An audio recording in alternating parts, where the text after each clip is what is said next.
طيبا مباركا عليه كما يحب ربنا ويرضاه. أشهد أن لا إله إلا الله وحده لا شريك له،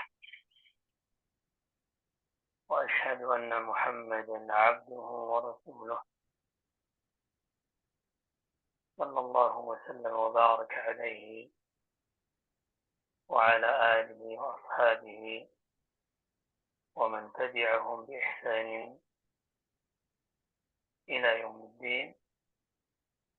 Amma ba'd. Kembali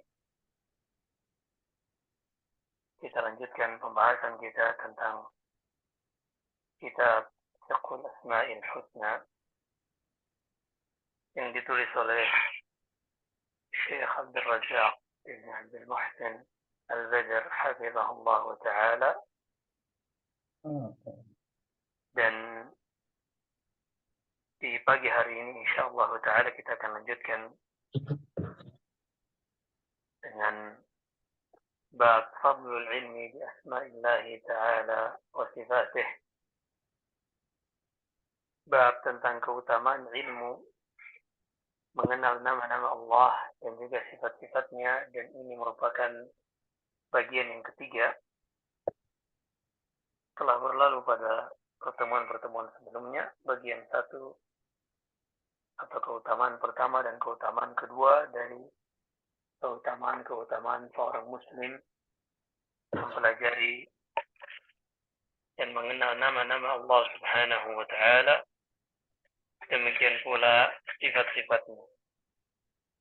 Qala al-muallif hafizahullah: inna ma'rifata Allah wa ma'rifata asma'ihi al-husna wa sifatihi al-'ulya hiya ghayatu matalib al-bariyah. Sungguhnya mengenal Allah, mengenal nama-namanya yang maha indah dan juga sifat-sifatnya yang maha tinggi merupakan tujuan dari seluruh makhluk. Wahia afdalul ulumi wa a'laha, dan itu adalah ilmu yang paling utama dan paling tinggi.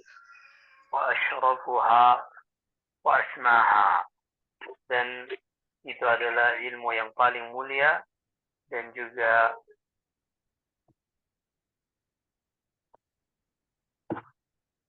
paling tinggi. Wa hiya al-ghayatu allati shammara ilaiha al-mushammirun wa tanafasa fiha al-mutanafisun. Dan ilmu itu adalah ilmu yang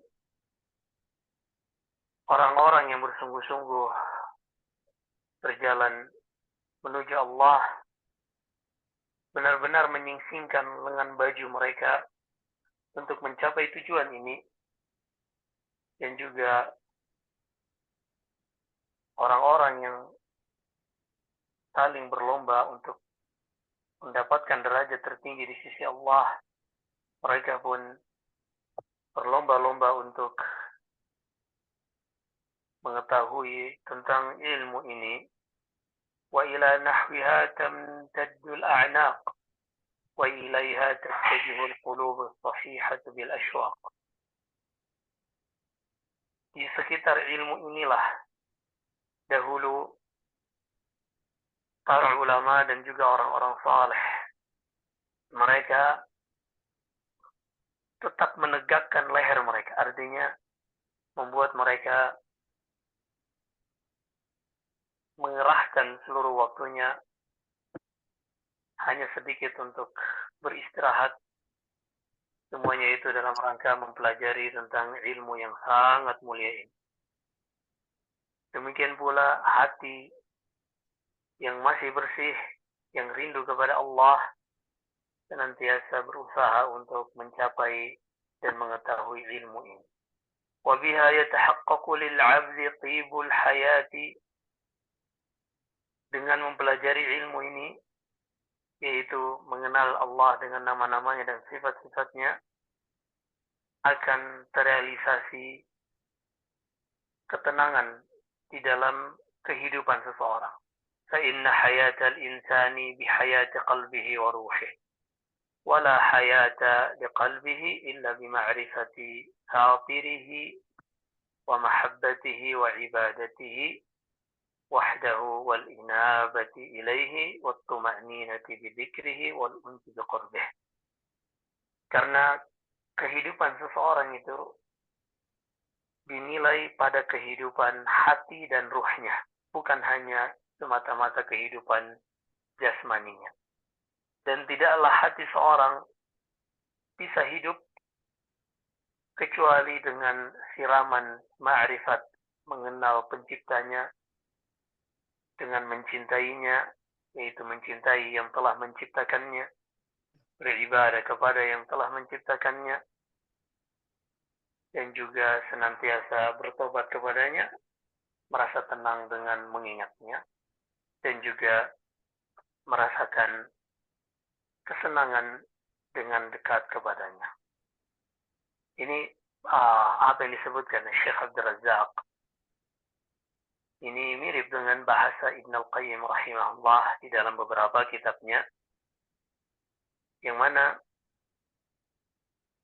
beliau ingin menjelaskan kepada kita bahwasanya hidup yang hakikatnya adalah hidup pada hati. Artinya, sebagian orang memandang hidup itu hanya pada jasadnya saja, sehingga kesibukan mereka mengurusi apa yang mereka makan, apa yang mereka pakai. Karena mereka memandang seakan-akan kehidupan itu hanya pada jasad. Kalau seandainya kehidupan hanya pada jasad saja, niscaya orang-orang yang keterbatasan mereka pada rezeki, yang memiliki keterbatasan pada fisik, baik itu yang terlahir, anggota tubuhnya tidak sempurna misalnya dibanding manusia yang lain. Maka kalau standarnya seperti standar mindset orang-orang, maka niscaya yang kita sebutkan tadi, mereka tidak akan bahagia. Tapi ternyata betapa banyak orang yang matanya buta misalnya, atau ia tidak bisa mendengar, tidak bisa berbicara, tapi ia bisa bahagia, ia bisa merasakan ketenangan. Atau sebagian orang yang terbatas rezekinya, mungkin hidupnya miskin, atau mungkin hidupnya sakit-sakitan, tapi ternyata ia masih bisa merasakan ketenangan dan kebahagiaan tersendiri sesuai dengan keterbatasannya tersebut. Di sini menunjukkan bahwasanya kebahagiaan itu ada pada hati. Dan hati ini, ketahuilah, tidak mungkin bisa mencapai kebahagiaannya yang paripurna, yang hakiki, kecuali dengan mengenal penciptanya, kemudian mencintai penciptanya, kemudian beribadah, meluapkan rasa syukur kepada penciptanya. Seperti misalnya, seorang mungkin kita ambil gambaran untuk bagaimana sih maksud Syekh Abdul Razak dan juga Ibn Al-Qayyim di dalam banyak kitabnya tentang seorang itu tidak akan merasakan kebahagiaan kecuali dengan mengenal penciptanya, mencintai penciptanya, dan juga tunduk patuh kepada penciptanya, dekat kepada penciptanya. Hal ini kita bisa pahami pada mindset manusia. Persis seperti misalnya ada seorang yang ketika ia terlahir, ia terpisahkan dari ibunya misalnya, atau dari ayahnya. Kemudian setelah anak ini, ia tumbuh besar, mengetahui bahwasanya ia terpisah dari ayah dan ibunya. Sehingga perhatikan, anak ini dengan hatinya yang masih polos, yang tidak ada kontaminasi dari faktor-faktor yang lain yang membuat ia melupakan orang tuanya misalnya, tapi ia masih berada di atas manusia normal yang kangen kepada ibunya, kangen kepada ayahnya. Maka ketahuilah anak ini, dia akan terus berusaha mencari tahu tentang di mana orang tuanya. Dia terus akan berusaha mengerahkan tenaga agar bisa mengetahui siapa ayahnya dan siapa ibunya. Kalau seandainya ia sudah mengetahui misalnya bahwasanya ayahnya masih hidup, ibunya masih hidup yang setelah sekian puluh tahun ia terpisah dari ayah dan ibunya karena suatu kejadian, apakah itu karena perang misalnya, atau karena ada pembantaian di sebagian daerah misalnya, sehingga sang anak ini terpisah dari orang tuanya, seperti saudara-saudara kita di Palestina misalnya, tiba-tiba terjadi serangan Yahud, la'anahumullah, kemudian ada seorang anak terpaksa dibawa ke kamp pengungsian, terpisah dari ayah dan ibunya, dan ia ketahui setelah sekian tahun bahwasanya ayah dan ibunya masih hidup, maka tentunya sang anak ini akan berusaha menyingsingkan lengan bajunya, berusaha mengerahkan segala fasilitas yang ia miliki untuk mencari tahu siapa ayahnya, siapa ibunya, di mana keberadaan keduanya, agar ia bisa mendatanginya, bisa lebih dekat, dan bisa melihat mereka secara langsung, berdekatan kepada mereka secara langsung, dan seterusnya. Ini gambaran kias di dalam hubungan sesama manusia, bahwasanya ketika seorang mencintai suatu objek, maka ketahuilah cinta ini tidak mungkin bisa terrealisasi dan ketenangan hatinya tidak akan bisa tercapai kecuali ia bisa mengenal objek tersebut, datang kepadanya, mendekatinya, kemudian uh, berusaha untuk menaati apa yang diinginkan oleh yang ia cintai. Ini gambaran agar kita paham dari ucapan beliau, wala hayata liqalbihi illa bima'rifati fatirihi. Ya, wala hayata liqalbihi illa bima'rifati fatirihi wa mahabbatihi wa ibadatihi wahdah. Dan seorang tidak akan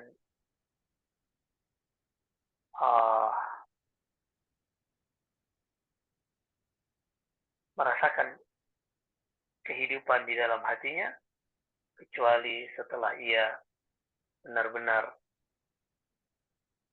mengenal penciptanya, kemudian mencintai penciptanya, beribadah kepada penciptanya satu-satunya, dan juga senantiasa kembali bertobat kepada yang telah menciptakannya ini, tenang dengan senantiasa berzikir kepadanya dan merasa lega ketika berada di dekatnya.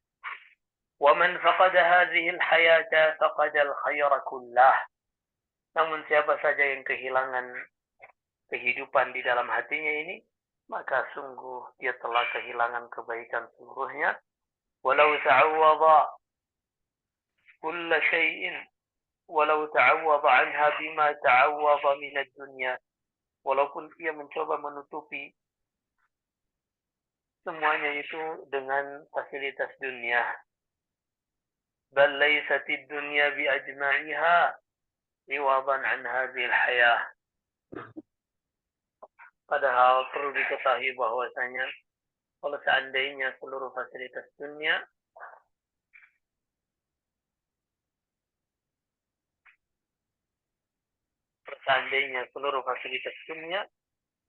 digunakan untuk menggantikan kehidupan tersebut, niscaya tidak akan bisa menggantikan kehidupan dengan mengenal penciptanya, mencintainya,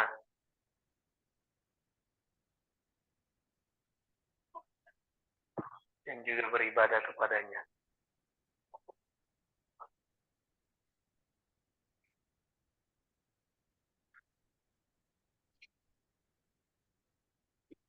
فمن كل شيء يفوت عوض.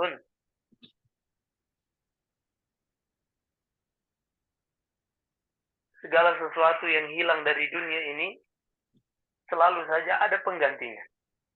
Famin kulli syai'in yafutu iwadun. Jadi di situ khobarnya adalah iwad atau mubtada muakhar. Famin kulli syai'in yafutu iwadun. segala sesuatu yang hilang dari fasilitas dunia ini bisa saja ada alternatif dan penggantinya. Wa idza fatahu Allah lam yu'awwid anhu syai'un albattah. Namun jika Allah Subhanahu wa taala kecintaan kepadanya mengenalnya yang telah luput dari hati seorang, maka tidak akan ada yang bisa menggantikannya sama sekali. Wal ajabu min hali aktsarin nasi kaifa yanqadi az-zamanu wa yanfadu al-umuru wal qalbu mahjubun ma shamma li hadhihi raihatan ma shamma li hadha raihatan. Namun yang sangat memprihatinkan dari kondisi kebanyakan orang ketika engkau menyaksikan usia mereka semakin mendekati garis finish, masa hidup mereka terus bergulir, umur mereka bertambah, namun hati mereka terhalangi dan tidak pernah menikmati aroma mengenal Allah Subhanahu wa taala sama sekali. Wa kharaja min ad-dunya kama dakhala ilaiha wa ma dhaqa atyaba ma fiha. Mereka keluar dari dunia ini yaitu meninggal dalam keadaan sebagaimana mereka datang ke dunia ini, mereka tidak pernah merasakan yang paling nikmat di dalam dunia. Bal 'asha fiha 'aisha al-bahaim. Mereka hidup, yaitu orang-orang yang jauh dari mengenal Allah, mereka hidup seperti hidup hewan-hewan ternak. Wa intaqala minha intiqal al-mathalis. Mereka keluar dari dunia ini berpindah sebagaimana perpindahan orang-orang yang bangkrut. Orang-orang yang bangkrut. فكانت حياته عجزا وموته كمدا ومعاده حسرة وأسفا. Sehingga hidup seperti hidup orang ini, hidup yang ajizan saja, hidup yang tidak berarti. Kematiannya, kematian yang penuh dengan kesedihan, dan ketika dia kembali kepada Allah, berada di dalam kerugian dan penyesalan. Fayakhruju minal hayati wa ma zaqa atyaba ma fiha. Mereka keluar dari kehidupan dunia ini, meninggalkan kehidupan dunia ini dalam keadaan belum merasakan yang paling nikmat dari dunia. Wa yughadiru dunya wa huwa mahrumun min ahsani maladhiha. Ia meninggalkan dunia dalam keadaan terhalangi dari merasakan yang paling nikmat di dalamnya.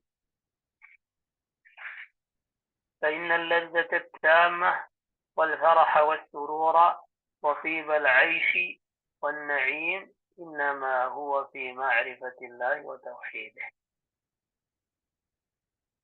Karena kesenangan yang sempurna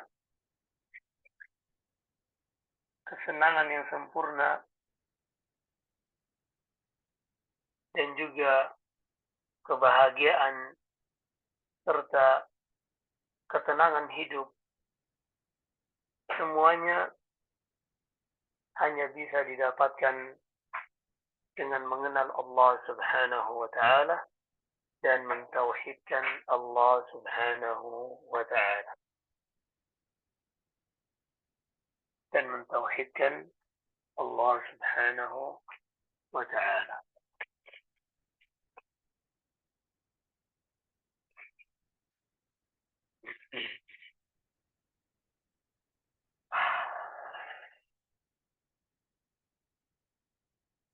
Wal-unsu bihi wasyauqu ila liqa'ih. Demikian juga kebahagiaan yang hakiki itu hanya bisa didapatkan dengan seorang merasa tenang dengannya, dengan Allah Subhanahu wa taala, dan juga senantiasa merasa rindu untuk berjumpa dengan Allah. Ini tadi kita bisa gambarkan seperti seorang anak yang terpisah dari orang tuanya. Ia mengetahui orang tuanya ini begitu banyak jasa kepadanya, dari sejak melahirkannya, bahkan menjadi sebab ia berada di muka bumi ini, namun ia terpisah, maka hidup anak yang seperti ini, seberapapun harta yang ia miliki, ia tidak akan pernah merasakan ketenangan yang hakiki sampai ia bisa berjumpa dengan orang tuanya yang terpisah. Ini gambaran. Kalau kita ingin mencoba mendapatkan seperti apa yang dimaksudkan oleh penulis ini. Sehingga seorang ketika menyadari hal ini, ketika ia mengetahui bahwasanya Allah yang menciptakannya, Allah yang memberikan segala nikmat kepadanya, Allah Subhanahu wa taala yang mengatur segala urusannya, maka ketika itu pun dia seharusnya berusaha untuk mengenal Allah Subhanahu wa taala. Dia berusaha untuk mendekatkan diri kepada Allah Subhanahu wa taala. Bahkan ia rela untuk kehilangan semuanya hanya untuk mencapai ridha Allah Subhanahu wa ta'ala. Wa ankadul 'aishi 'aishu qalbin mushattatun aw mushattatin wa fu'adun mumazzaq wa fu'adin mumazzaqin laysa lahu qasdun sahihun yabghi wala masarun wadihun yattajihu fihi. Subhanallah. Perhatikan ini, kehidupan yang paling menyengsarakan adalah kehidupan hati yang tercerai-berai, kalbu yang tercabik-cabik, yang mana hati dan kalbu ini hidup di dunia ini tanpa ada tujuan yang jelas, tanpa ada tujuan yang benar, kemudian tanpa ada arah yang jelas yang bisa ia menuju kepadanya. Ini subhanallah, kita bisa perhatikan orang-orang yang hidup ingin mencari kebahagiaan dengan dunia, ingin mencari kebahagiaan dengan musik misalnya. Mereka mencari musik, tapi mereka tidak bahagia ternyata. Hingga mereka pun berusaha mencari obat-obatan terlarang, narkoba, narkotika dan sejenisnya. Mereka ngedrugs untuk mencari kebahagiaan. Karena mereka tidak mendapatkan kebahagiaan pada hal tersebut. Orang-orang wal'iyadzubillah yang ingin mencari kesenangan dengan berzina misalnya, mereka nggak dapat kebahagiaan di situ. Hingga akhirnya terus hingga menyimpang sampai terjadi penyimpangan seksual, baik itu laki-laki dengan laki-laki, wanita dengan wanita, dan seterusnya. Karena memang mereka tidak memiliki tujuan yang jelas dan tidak memiliki arah yang benar yang mereka bisa menuju bahwasanya itulah kebahagiaan. Tasha'abat bihi turuq wa takatharat amamahu subul. Orang-orang seperti ini, jalan yang ada di depannya bercabang-cabang dan juga sangat banyak jalan-jalan yang ia lihat di depannya, sehingga ia tidak mengetahui kemanakah jalan yang akan mengantarkannya kepada kebahagiaan. Wa fi kulli tariqin kabwah, dan setiap jalan ada lubang-lubang yang bisa menjatuhkannya. Wa fi kulli sabilin asrah, dan setiap jalan tersebut ada rintangan yang bisa membuat kakinya terjerembab. Hayran yahimu fil ardi la yahtadi sabilah. Orang-orang seperti ini bingung tanpa arah hidup di muka bumi ini. Dia tidak mengetahui kemana arah, kemana jalan yang akan ia tuju. Ini subhanallah. Subhanallah, orang-orang yang kita saksikan seakan-akan hidup mereka bergelimang harta, memiliki fasilitas yang super lengkap, mobil-mobil yang mewah, rumah-rumah yang megah. Tapi ternyata sebagian dari mereka, subhanallah al-azim, bingung. Apa tujuan dari mereka mengumpulkan semua itu? Mereka bingung kemana arah untuk mendapatkan kebahagiaan yang hakiki. Karena orang-orangnya dengan hartanya seperti itu, yang ada hanyalah kefakiran. Yang ada hanyalah kekhawatiran. Khawatir tiba-tiba bisnisnya seperti ini, seperti itu, kemudian yang seterusnya. Allahul musta'an. Allahul musta'an. Demikianlah ketika seorang mencari kebahagiaan, pada selain tempatnya. Qala al-mu'allifu, kemudian walau tanaqqala fi hadhihi ad-durubi ma tanaqqal lan yahsul liqalbihi qarar. Kalau seandainya ia berpindah-pindah dari setiap jalan-jalan yang bercabang-cabang tadi, sebanyak apapun ia berpindah, maka hatinya tidak akan pernah merasakan kemantapan. Wala yaskun wala yatma'innu wala taqirru 'ainuh. Demikian pula jiwanya tidak akan pernah merasakan ketenangan, tidak akan pernah merasakan ketentraman, dan tidak akan teguh hatinya hatta yatma'inna ilaihi ila ilahihi wa rabbihi wa sayyidihi wa maulah. Sampai hati ini mendapati ketenangan kepada Rabb-Nya yang telah menciptakannya, yang mengatur segala urusannya, dan dialah yang senantiasa menjaga hamba-hambanya. Alladzi laisa lahu min dunihi waliyyun wala syafi'. Yang Allah Subhanahu wa taala tidak akan seorang bisa mendapati selainnya wali, pelindung, syafi'. Syafi' ini yang memberikan segala permintaan, wala ghina lahu anhu tarfat 'ain, dan tidak ada dan tidak pernah sama sekali ia bisa merasa cukup dari Allah Subhanahu wa taala walaupun hanya sekejap mata, sekedip mata. Wal amru kama qila, dan perkara seperti ini sebagaimana ucapan seorang penyair, naqil fuadaka haitsu syi'ta min al-hawa mal hubbu illa lil habibil awwali kam manzilin fil ardi ya'lafuhu al-fata wa haninuhu abadal al-awwali manzili wa haninuhu abadan li awwali manzil. Berkata seorang penyair,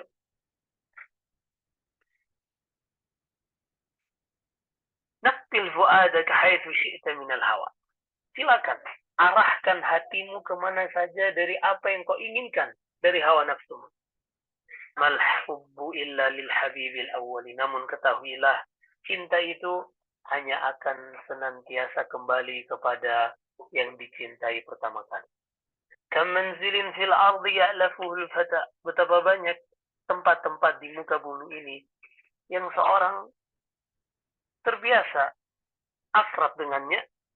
Wa haninuhu abadan li awwali manzil. Namun yang selalu ia rindukan adalah rumahnya yang pertama. Masyaallah. Ini luar biasa. Baik, kita tidak syarah, kita lanjut. Biar sebentar lagi, 5 menit lagi kita buka tanya jawab insyaallah. Faman harasa ala an yakuna hammuhu wahidan wa huwa Allah. Khabar ya. Atau bisa juga wa huwa Allahu, ya khabar dari wa huwa.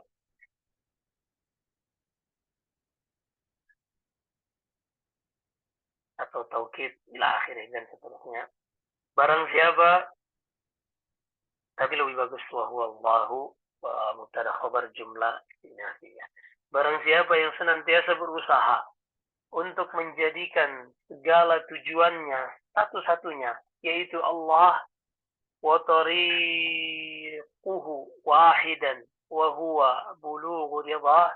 Demikian pula seluruh langkahnya, tujuannya hanya satu, yaitu agar bisa sampai kepada keridhaan Allah. Nala ghayatal muna wa haza majami'as sa'adah. Maka sungguh dia akan mencapai cita-cita yang paling tinggi, dan juga dia akan mendapatkan segala macam kebahagiaan. Majami' artinya segala kebahagiaan itu terkumpul padanya. Itu maksudnya.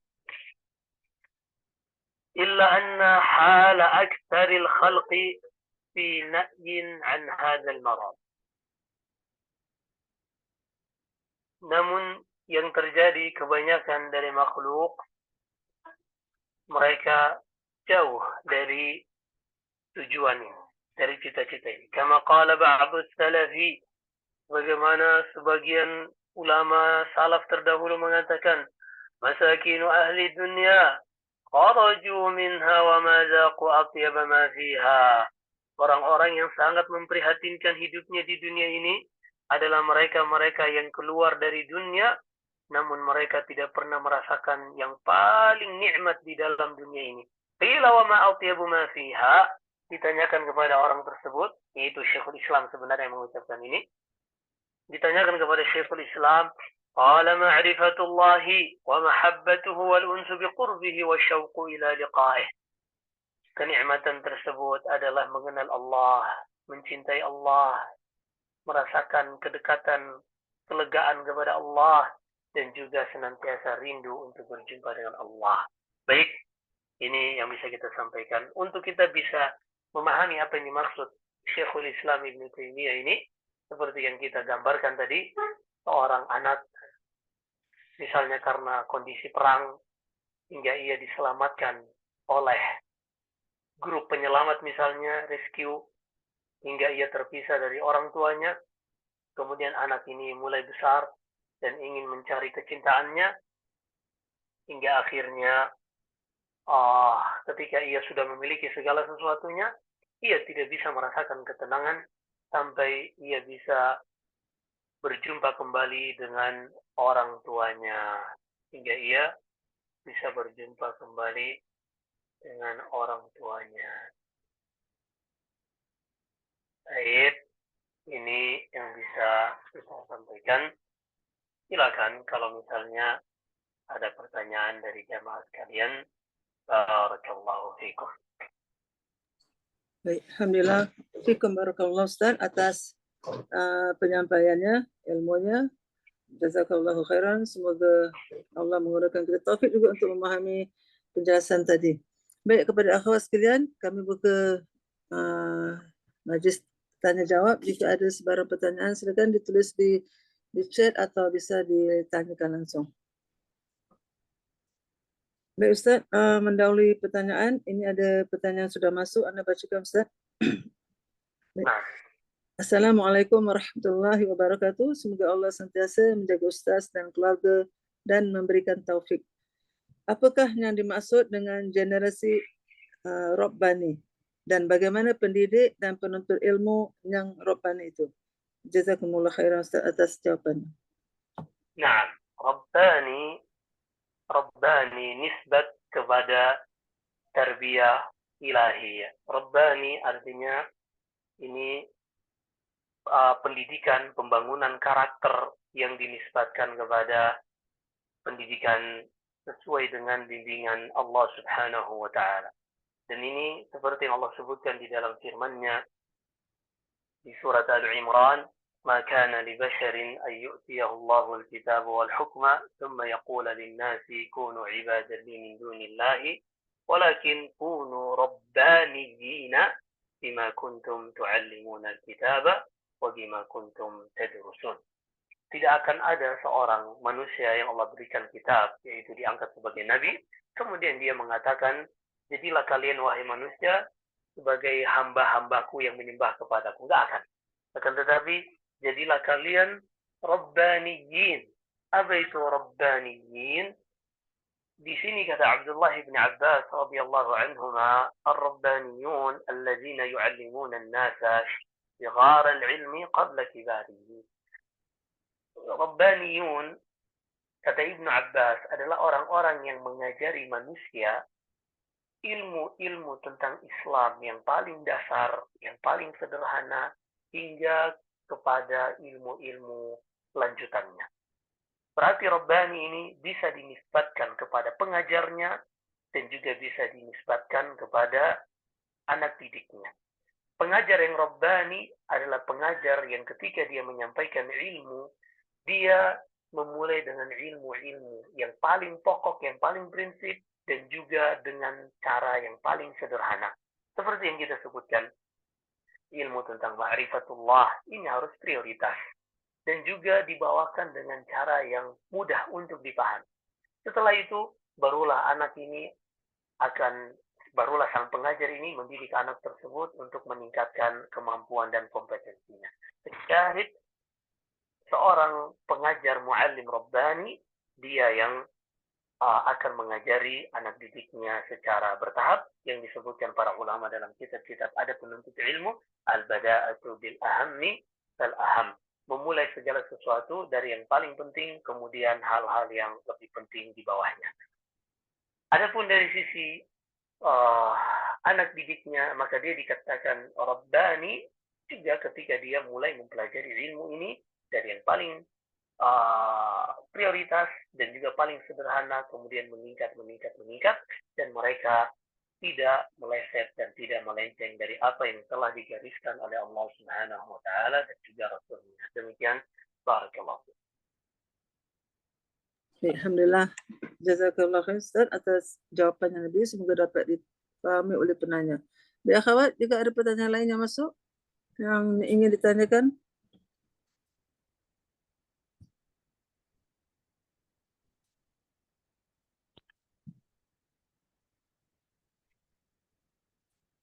Nah, baik Ustaz, sepertinya tidak ada pertanyaan yang masuk lagi. Baik. Alhamdulillah, kita sudah menyelesaikan ta'lim pada hari ini. Oh, itu ada satu ya.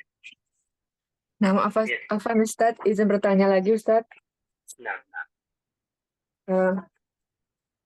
Di penjelasan sebelumnya kan ada dari penjelasan Ibnul Qayyim tentang dakwah para rasul itu yang berfokus pada 3 perkara, itu apakah termasuk juga Ustaz dalam mengajarkan dengan cara Rabbani Ustaz? Nah, Rabbani kalau kita perhatikan, Rabbani ini adalah metode di dalam pengajaran.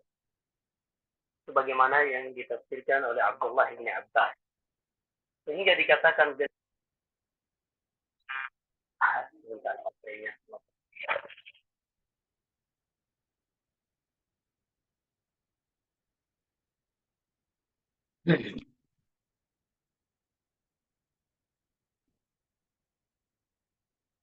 sehingga yang dikatakan generasi Rabbani adalah generasi yang berjalan sesuai dengan bimbingan Allah Subhanahu wa Ta'ala dan Rasulnya dengan cara-cara yang bertahap tadi, yang manhaji, yang terarah dan terukur, yang dimulai dari perkara yang paling prioritas dengan porsi yang paling ringkas. Nah, sehingga apapun itu materinya, baik itu dalam masalah fiqih, dia memulai dengan berkaitan tentang perkara taharah.